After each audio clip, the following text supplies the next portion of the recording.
दो वेक्टर्स की एडिशन के साथ साथ सब्ट्रैक्शन कैसे की जाती है, उसके बाद दो वेक्टर्स का क्रॉस और डॉट प्रोडक्ट क्या होता है, ठीक उसके बाद क्या होता है प्रोजेक्टाइल मोशन, ये हम आज डिस्कस करेंगे। वो सब पहले डिस्कस किया था कि दो वेक्टर्स का कैसे एडिशन की जाती है, कैसे उसकी सब्ट्रैक्शन की जाती है, मल्टीप्लिकेशन कैसे की जाती है, एक रियल नंबर से उसको कैसे मल्टीप्लाई किया जाता है। Now today it's our topic, that's the projectile motion. What's the projectile motion? Motion is something related to the body which is in moving state. And whenever there is a force that acts on a body, it removes the body from its original position and keep it in motion. Okay, then we can say that the body is in motion.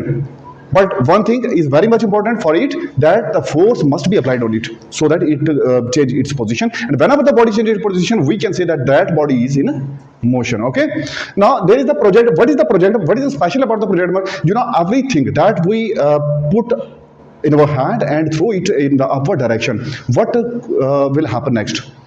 Next, what happens? Actually, the body which is projected in the upward direction or vertically upward, it always comes back on the surface of Earth due to the gravitational force. It's true. Now, what if we throw a body like this?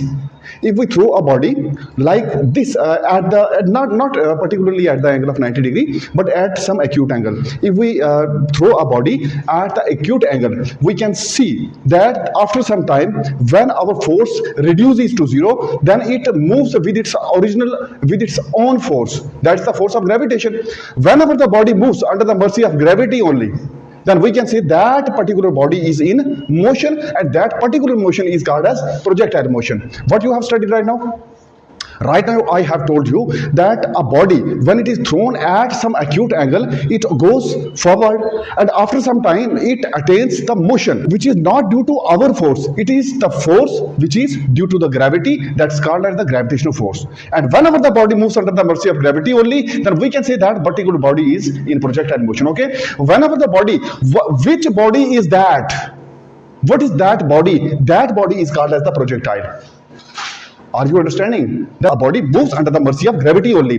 And which body is that? That particular body is called as the projectile. And the path that followed that body, a path that is followed by that particular body, which I have already said that it's a projectile, and the path which is covered by the projectile, that path is called as trajectory. Okay, trajectory is the path which is followed by the body which moves during the projectile motion. Okay, when the body is under the projectile motion, the path covered is called as trajectory, and the time taken by the body to cover that trajectory, this time taken is called as time of flight. Okay, when the body moves, how much time is taken? When it is thrown in the upward direction and it fall on the surface of the earth, in between that period, how much time is taken? That particular time taken is called as the time of flight. I have here, yes, here I have written this. The time taken by the projectile to cover the trajectory is called the time of flight. Okay, there is an expression for this, that's the time period, maximum height and horizontal range, etc.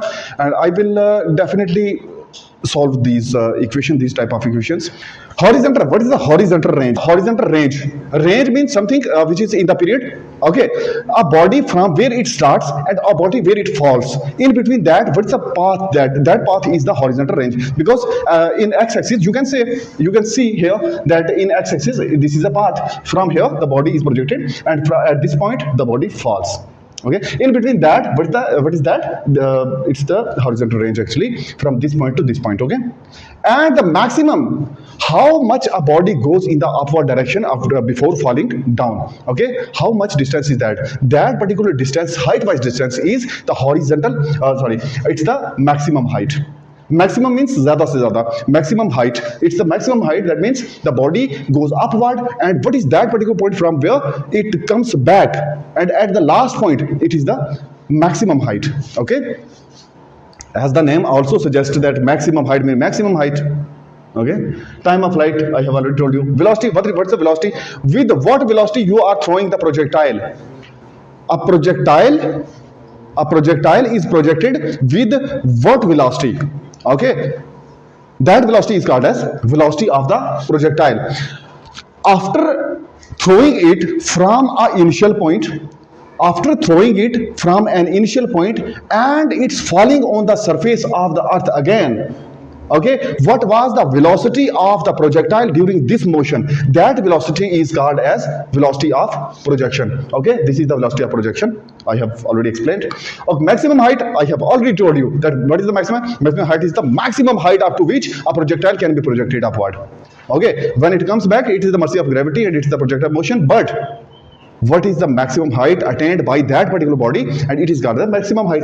I have here explained it. Okay, it is the horizontal range along the x-axis, along y-axis it is projected. Okay, it is projected at some angle. I can say that it's not the 90 degree, because 90 degree is this and it is the acute angle. Okay, after 90 degree it will be obtuse, and we have the angle, this angle is theta, and this is the angle of projection. You can say it is the angle of, you can say that the theta is the angle of projection. What means that angle of projection, it is the angle in between the horizontal range and also with the tangent, or you can say that the body, a line, an imaginary line through which a body is projected. And for example, if a body is thrown like this and this is the horizontal range and the angle in between them is called as theta, which is the angle of projection. Okay, this is all about the projectile motion, but there are some expressions that I will do in my next lecture. Okay.